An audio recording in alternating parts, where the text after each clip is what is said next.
So, overall, we have seen Ladies vs. Butlers with its big-breasted perverted cliché in schools.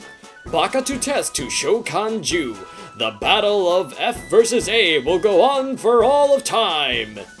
In school, Dance in the Vampire Bund. The epic pedophilic masterpiece of all ages for perverts the world wide.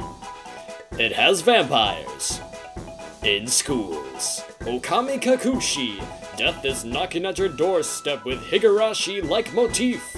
In school, Seikon no Quasar. Religion versus science. In school. in school, in school, in school, in school, in school.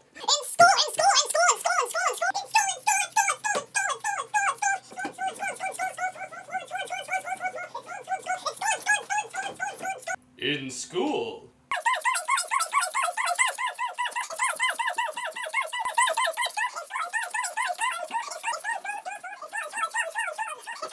In school! Many of you might be wondering what I have against school life genre. Well, let me put it to you this way. I got out of high school. I don't want to have to relive all of my grade school and high school days over and over again by watching these types of anime. And also, it's so predictably boring.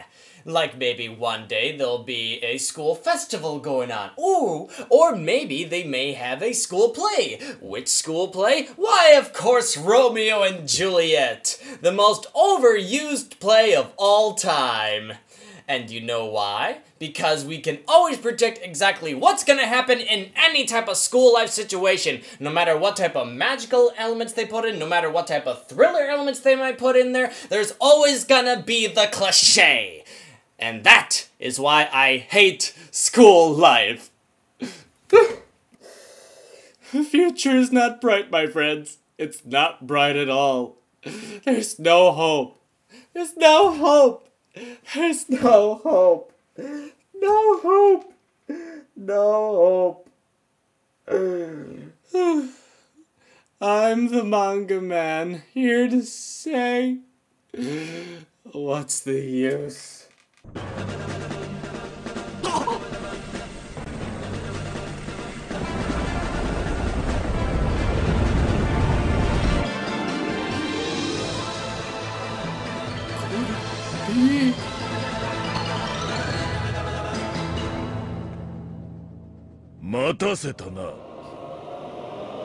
It is! Former Prime Minister of Japan, Koizumi!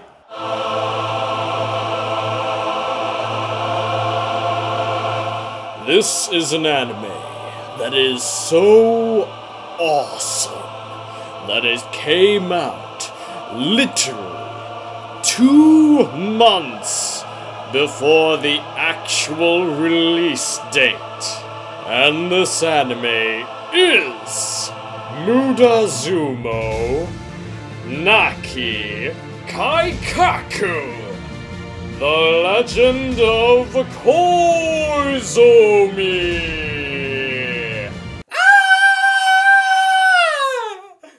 Talk about a complete change of subject matter. Why do I love this anime to death? One reason, and one reason only. The former Prime Minister of Japan, Koizumi, is too old to go to school! Yes! Finally! There's no more school! Ah!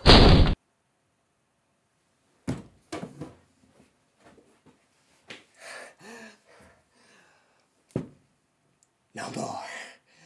So in case any of you disbelievers out there, no, I am totally not making this up. There is literally a parody anime based around the former Prime Minister of Japan, Koizumi, and all of his politician friends. Woohoo! Excitement and adventure, ahoy! But let's ask ourselves, what type of anime could the former Prime Minister of Japan, Koizumi, possibly be a part of? Could it be something to do with politics? Well, that might have been a pretty good guess, but wrong! It's not at all. In fact, this anime is so awesome that it can be watched by any age group and they will still love it! The premise of this story is that international diplomacy is settled on the mahjong table. What's that? You say it sounds retarded? Well, shit on your face, mister! Sit down and listen. The title, Mudozumo Naki Kaikaku, Reform with No Wasted Draws, with real-life politicians depicted as masters of mahjong, is a parody of Koizumi Junichiro's slogan, Shiki Naki Kaikoku, Reform with No Sanctuary. Although based on real-life politicians, the characters are, as the disclaimer notes, works of fiction and not really related to any real-life people.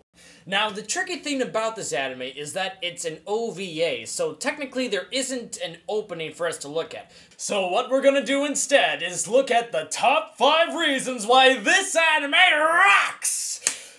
Koizumi Legend, go! Well, I guess it's time to start the show.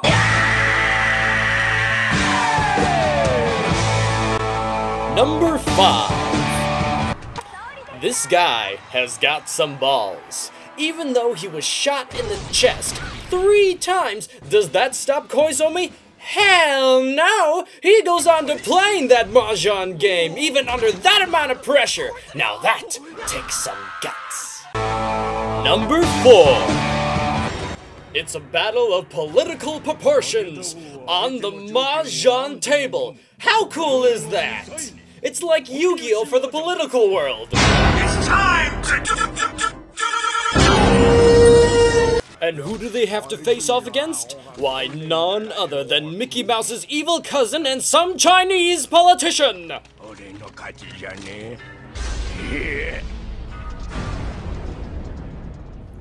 Number 3. Where Koizumi is the badass, there's one character who is the essence of cool. Just look how cool he is, sitting there lighting his cigar. And look at how he just totally overwhelms his opponents with his mahjong moves. That is cool. But not only that. Even before the enemy tries to do such an underhanded tactic as to try to snipe off Koizumi, who is the one that saves the day? Taro Aso! That is cool. Number 2. Here's the scenario as it plays out. A sore-losing Chinese man. What does he do? He activates a nuclear bomb! Faced with this threat, what does Koizumi do? He gets himself onto a jet plane to go